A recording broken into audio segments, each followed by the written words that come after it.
you can't.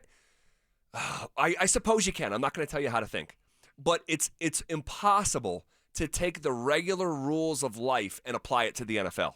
It's just impossible. It's impossible. You can do stuff in an NFL locker room that you would never get away with in the normal workplace. Is that right, Phil? Oh, yeah, you know that's true. Oh, yes, you're right. Right? We heard from a former Bronco this past week at training camp, some of the stuff that he saw in an NFL locker room 15 years ago, and it's just like insane. Holy mother of God! and again, can't even tell you what it is. It's so off the wall. The hazing that goes on. I mean, there's a lot of stuff that happens in these locker rooms. Used to be worse in that hazing department. Right. You're right about that. But it's like if you put that in the real world with regular people, it would not fly. No, a lot of people are too sensitive. Well, and sometimes it's just insane. It like is. You wouldn't want it to fly. You're right. Some of this stuff, but also like when it comes to contracts and like the normal protocol almost. It's not protocol, but it nearly is. When you're a player of Micah Parsons' caliber, you never see someone of his caliber even play on their fifth-year option. They get the deal done last year. And had Dallas got the deal done last year like they probably should have, they'd pay, I don't know, $12 million less than they'll have to pay this time around if they do want to get it done. But if they don't want to get it done, and he now doesn't want to get a deal done with Dallas, his words, he wants out of there. He's put in his request for a trade personally with Stephen Jones. I have to ask the question. If the Broncos are entering a window where they believe they can win a Super Bowl, and we believe that it lives within the realm of possibility, in any way, shape, or form should the Broncos get involved in this? I believe they should. I believe now, does it happen? Probably not.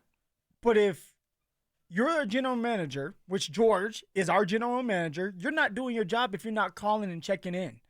Anytime you can bring in an elite athlete, an elite player in a position where you need, and that's rushing the passer, you should do it. Micah Parsons would be a great addition to the Denver Broncos on our journey to try to win a Super Bowl this year. And the reason why I say this year is because of the moves that have been made on the offseason. Oh, yeah. During the draft. You don't just do that, and you're not as aggressive as the Denver Broncos have been if you don't think you can win a Super Bowl or get close to it. Well, if you add someone like Micah Parsons to the mix, who's an elite pass rusher, and the last time we had an elite pass rusher here was Von Miller and we won a Super Bowl. You do that. Now, somebody may be out there saying, well, what about Nik Bonitto? I understand. A young emerging, hopefully star. But would you rather have a guy that you know that he's going to have double-digit sacks every single year as long as he stays healthy? Which he has, by the way, 4 years in a row. And a guy that you know can stop the run and not only play the outside as a pass rusher defensive end, but he can be moved around all around the football field. He's very versatile. He is. Don't you want a type of guy like that on your team again, like we had in Von Miller? Give me Micah Parsons because I know what we have in him. It's not just 1 year. It's 4 years of body work, and that resume speaks for itself. And to add to this defense, woo, that would be a scary sight to see for other teams. Wow. Okay. Even missing 4 games a year ago, he still got to 12 sacks.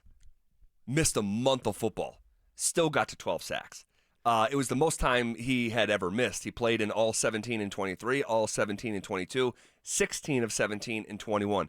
He is a great player. Okay, he just is. And I agree with everything you said about how dynamic he can be. You can move him around like a queen on a chessboard. God. What's going on? Well, what's up with the sigh now? What did I? No. And I know you said right off the top, hey, this is probably not going to happen. And of course I agree. There's a little bit of fantasy football here in this. But the guy did just request a trade. Dallas plays in the NFC. They will likely want him to deal him to an AFC team. So you're cutting out half of the NFL right there, more than likely.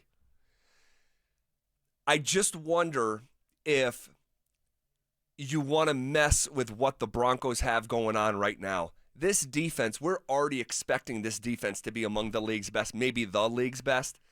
And this guy is going to want quarterback money. So the most recent frame of reference is TJ Watt. Yeah. But I think 41 a year. Yep, I think it was 123 million, 108 guaranteed. Yeah. So that's the threshold, and it's got to be higher than that. So what, about 45 a year? Yeah. Well, 40, let's just like say that. Let's just say it's 43 a year. Okay. Let's just say it's 43. We'll split the difference between TJ Watt and 45. $43 million a year. Oh man. That's just the market, though. It is. It is the market. It is the market. And I've said this in the past. There's not a general manager or owner out there that wants to fork up $43 million. Right. But it is what it is. The market is speaking for the pass rushers, and that's why Nik Bonitto said, I'm in a great position because pass rushers are getting paid a lot of money right now. It's all about timing. It's just Micah Parsons' time to get paid and who's willing to give him the $43, maybe $45 million a year. But when you're a guy that's consistent like Micah Parsons that can be moved all around the field, he's worth every single penny. So, like, you just said, like, do you want to mess up what's going on here in Denver? Like, what would he mess up? Well, I think there's just something super organic building from a just football standpoint. I'll keep it to football right now. Like Jonathan Cooper looks excellent. Homegrown guy on a discounted deal. Double-digit sack guy. We waited years. If it wasn't for Bonitto, Cooper would be the guy that we talk about. Like, first double-digit sack guy since Von Miller and Bradley Chubb. Yeah. Right? But Bonitto also did it too and had 3.5 more sacks, so he gets a lot of the attention. And rightfully so. 13.5, third in the league is legit. Bonitto,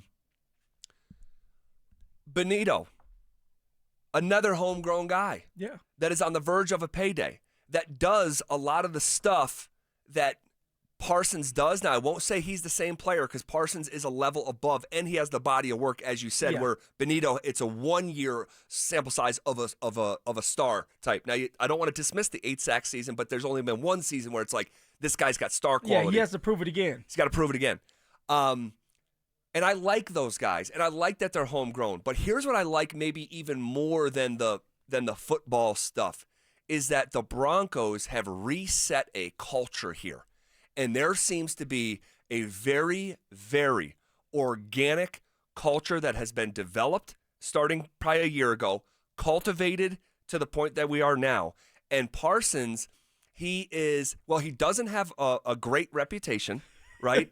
I mean, he had questions about, before he ever came out of Penn State. Yeah. And he's an outgoing guy. Very outgoing. I mean, he's going to get done with the game and he's going to host his own podcast, which he has, like, some teammate stuff on that podcast. He has gone down roads where it's like, ooh, I wouldn't want to be the teammate that he's talking about. Like, kind of like not taking shots, but sort of like dogging him out a little bit.